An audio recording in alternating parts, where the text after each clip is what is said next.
अस्सलामुअलैकुम everyone, how are you all. उम्मीद है कि आप सब ठीक होंगे।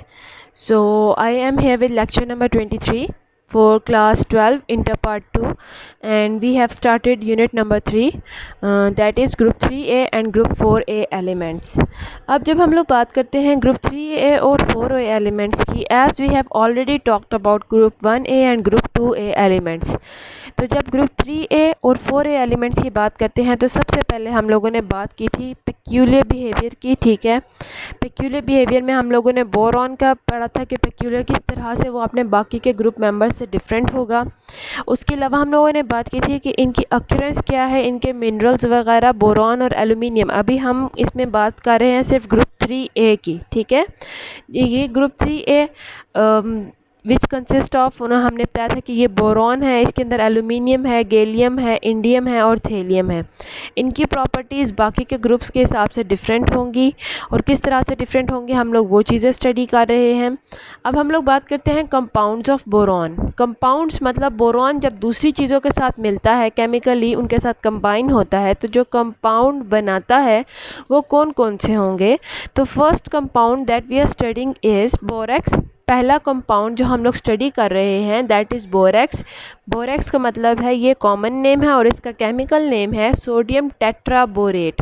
सोडियम के साथ टेट्रा यानी कि 4 बोरेट के एटम्स मौजूद हैं, साथ में आगे ऑक्सीजन के 7 मॉलिक्यूल्स और साथ में 10 मॉलिक्यूल्स ऑफ वाटर। अब ये जो बोरेक्स है ये सोडियम सॉल्ट है ऑफ टेट्राबोरिक एसिड। ठीक है, यानी टेट्राबोरिक एसिड के साथ जब सोडियम आके अटैच हो जाता है तो इट फॉर्म्स सोडियम टेट्राबोरेट और बोरेक्स। ये इम्पॉर्टेंट है तमाम बोरेट से, बाकी तमाम बोरेट से ये वाला बोरेट जो है बहुत ज़्यादा इम्पॉर्टेंस के हामिल है। अब इसकी बात करते हैं अक्यूरेंस की कि ये कहाँ कहाँ पे पाया जाएगा। बोरेक्स जो है वो नेचुरल डिपॉजिट में पाया जाता है, जैसा कि मैंने आपको लास्ट लेक्चर में भी बताया था कि जो ड्राइड अप लेक्स यानी कि सूखी हुई लेक्स होती हैं तिब्बत और कैलिफोर्निया की, उनके अंदर टिंकल पाया जाता है। टिंकल एक कंपाउंड है और उसके अंदर डिपॉजिट पाए गए हैं बोरेक्स के। ठीक है, तो ये नेचुरली अक्रिंग है और ये तिब्बत और कैलिफोर्निया के ड्राइड अप लेक्स में डिपॉजिट्स के तौर पे पाया जाता है। अब बात करते हैं मैन्युफैक्चर की। एक तो ये हो गया, ठीक है, नेचुरली अकरिंग है, लेकिन अगर इसको मैन्युफैक्चर करना है यानी कि मैन मेड प्रोसेस से इसको बनाना है तो किस किस तरह से ये बन सकता है। तो सबसे पहले हम लोग बनाते हैं फॉर्मली बोरेक्स जो है वो मैन्युफैक्चर होता है जब हम hot solution of boric acid को सोडा ऐश यानी कि सोडियम कार्बोनेट के साथ रिएक्ट करवाते हैं तो बोरेक्स हमें मिलेगा। किस तरह से, this is boric acid.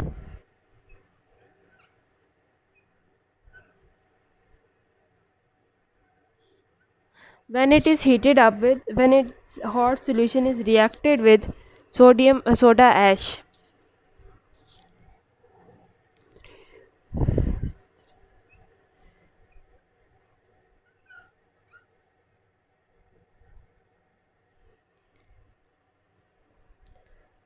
so it will form sodium triborate,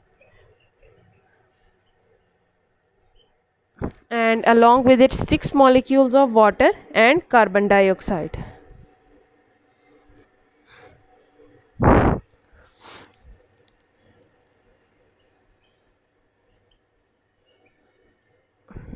So these are the molecules that we get.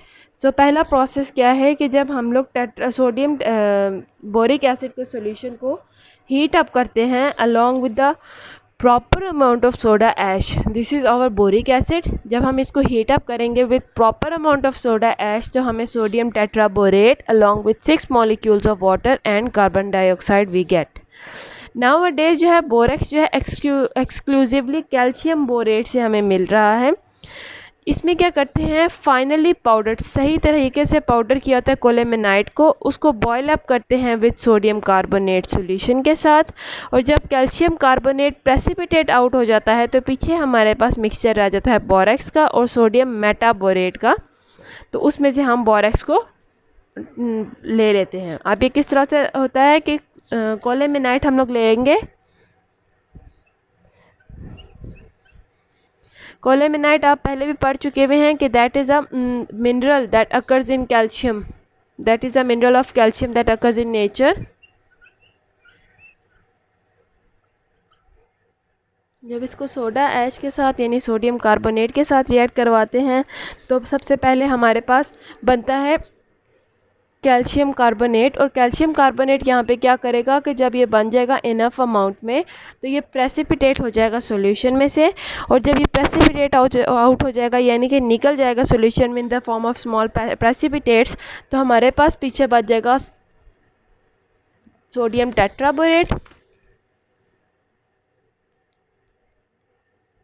और साथ में हमारे पास बनेगा sodium metaborate.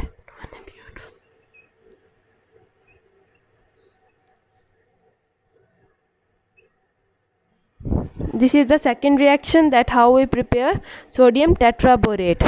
First one is with the help of boric acid, second one is with the help of colemanite. Colemanite is a mineral ore of calcium. उसके अलावा हम लोगों ने बात की थी कि ये कैल्शियम को जब कोलेमेनाइट को जब हम लोग इसके साथ सोडा ऐश के साथ हम लोग जब इसको बॉयल करते हैं तो we get calcium carbonate and when enough calcium carbonate is formed it precipitates out of the solution along with sodium tetraborate यानी कि Na2B4O7 एंड सोडियम मेटाबोरेट। अब क्या होता है कि जब वो प्रेसिपिटेट आउट हो चुका है कैल्शियम कार्बोनेट तो ऊपर बाकी रह जाएगा क्लियर सॉल्यूशन, उसको ऊपर से उतार लेते हैं। ठीक है, वो clear solution is taken off and it is allowed to crystallize और उसको क्रिस्टलाइज होने के लिए छोड़ देंगे।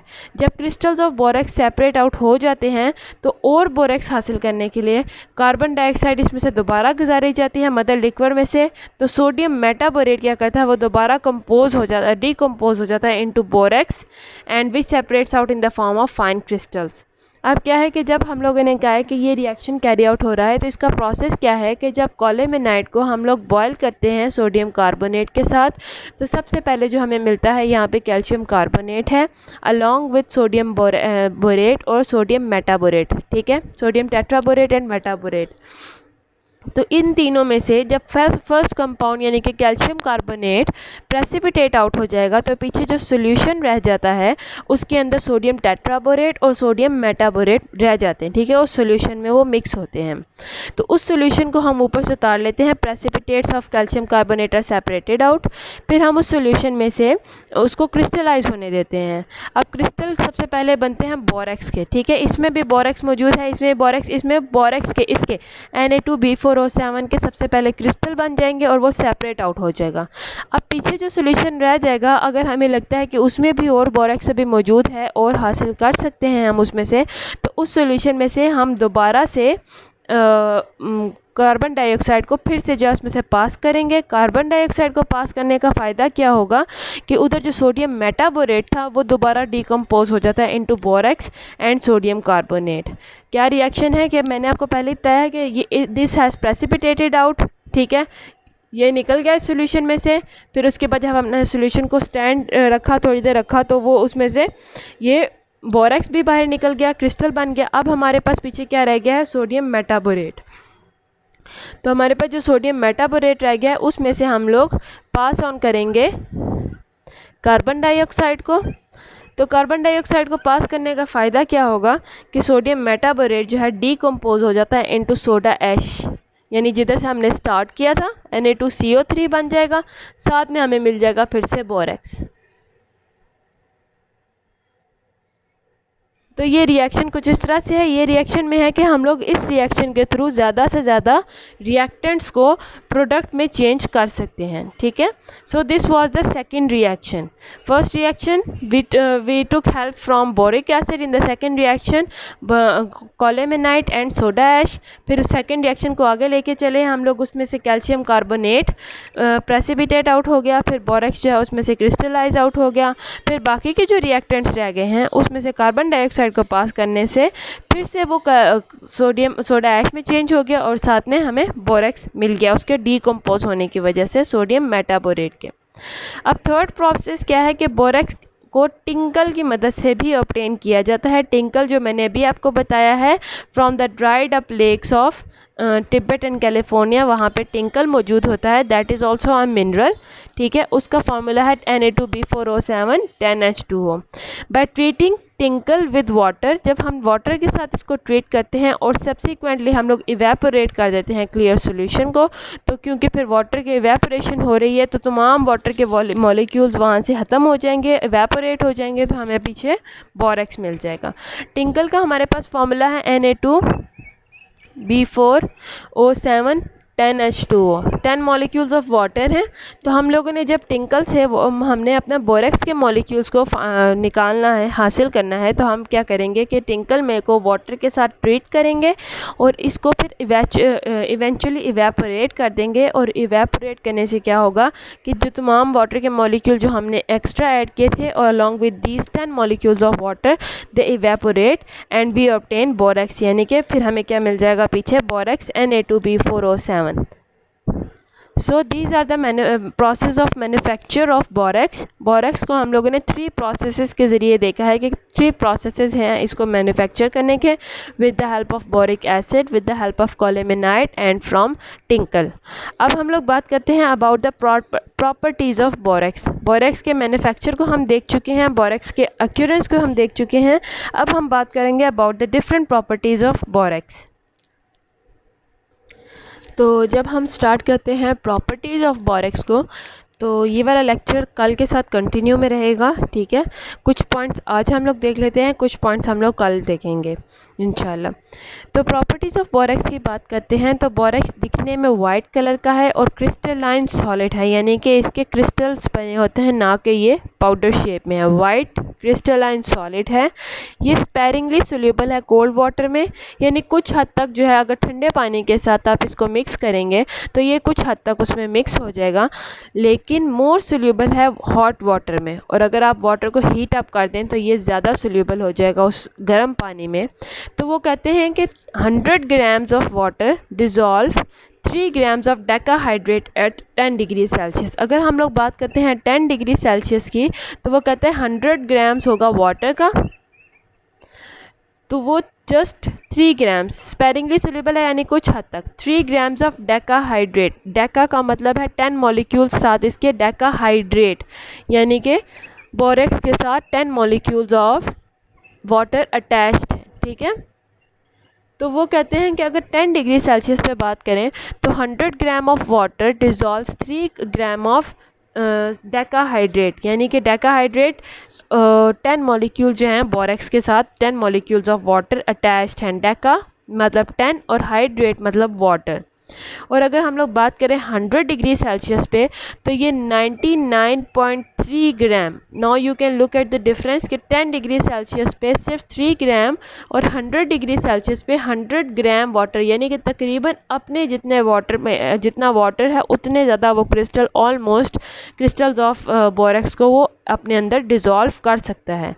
इसका मतलब ये हुआ कि पानी जब ठंडा हो, water is when water is cold it dissolves only few molecules of sodium tetraborate decahydrate जिसे हम कह रहे हैं, और जब इसे 100 डिग्री सेल्सियस पे ले जाएं तो it dissolves 99.3 grams at 100 degree Celsius.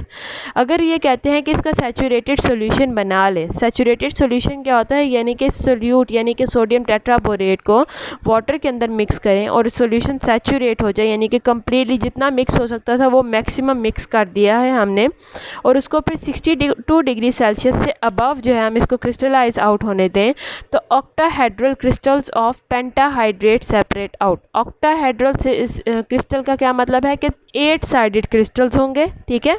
उसके 8 फेसेस होंगे क्रिस्टल के, क्रिस्टल की शेप ये बता रहे हैं ऑफ द पेंटाहाइड्रेट। पेंटाहाइड्रेट का मतलब है कि Na2B4O7 5H2O। पेंटा का मतलब है 5 और हाइड्रेट यानी कि 5 वाटर, यानी कि जब आप इसका सैचुरेटेड सॉल्यूशन बनाएं और इसको 62 डिग्री सेल्सियस से अबव आप इसको हीट अप करेंगे, वो कूल आउट होने देंगे, ठीक है, इसको क्रिस्टल बनने देंगे, तो ये क्या करेगा, ऑक्टाहेड्रल क्रिस्टल बनाएगा ऑफ पेंटाहाइड्रेट। पेंटाहाइड्रेट कहते हैं कि सोडियम टेट्राबोरेट और साथ में 5 मॉलिक्यूल्स ऑफ वाटर। तो if the temperature is below 62 degree Celsius the decahydrate is formed, और अगर टेम्परेचर 62 डिग्री सेल्सियस से कम हो तो डेकाहाइड्रेट यानी कि Na2B4O7 10H2O 10 मॉलिक्यूल्स बन जाते हैं। ठीक है, इसका एक्वियस सॉल्यूशन जो है अल्केलाइन इन नेचर है जब इसके हाइड्रोलाइसिस होती है, यानी कि जब इसको सोडियम टेट्राबोरेट को वाटर के साथ हम लोग डिज़ोल्व करते हैं, इसकी हाइड्रोलाइसिस हो रही है तो ये अल्केलाइन सॉल्यूशन बनता है, यानी कि हमारे पास एक अल्केली बनता है और एक एसिड बनता है। हमारा जो अल्केली है जो सोडियम हाइड्रोक्साइड है, it is a strong alkali, तो इसीलिए जो सारा सॉल्यूशन होगा that will be alkaline in nature, जबकि जो हमारा एसिड है that is a weak acid. तो इसकी जो सॉल्यूशन है उसकी प्रॉपर्टीज़ उस अल्केली पे डिपेंड करेंगे and it will be alkaline in nature. अब हाइड्रोलाइसिस कहते हैं कि हाइड्रोलाइसिस को प्रिवेंट किया जा सकता है in the presence of glycerine. अगर हम इसी सॉल्यूशन में ग्लिसरीन को ऐड कर दें तो हम इस पूरे प्रोसेस को, हाइड्रोलाइसिस के प्रोसेस को स्टॉप कर सकते हैं, प्रिवेंट कर सकते हैं in the presence of glycerine, यानी कि ग्लिसरीन ऐड कर देंगे तो हाइड्रोलाइसिस नहीं हो सकेगी। तो उम्मीद है आपको यहाँ तक समझ आया हो, बाकी की प्रॉपर्टीज़ इंशाल्लाह नेक्स्ट लेक्चर में। तो तब तक के लिए थैंक यू एंड अल्लाह हाफिज़। अगर आपको कोई भी इशू हो तो आप मुझसे कमेंट सेक्शन में पूछ सकते हैं।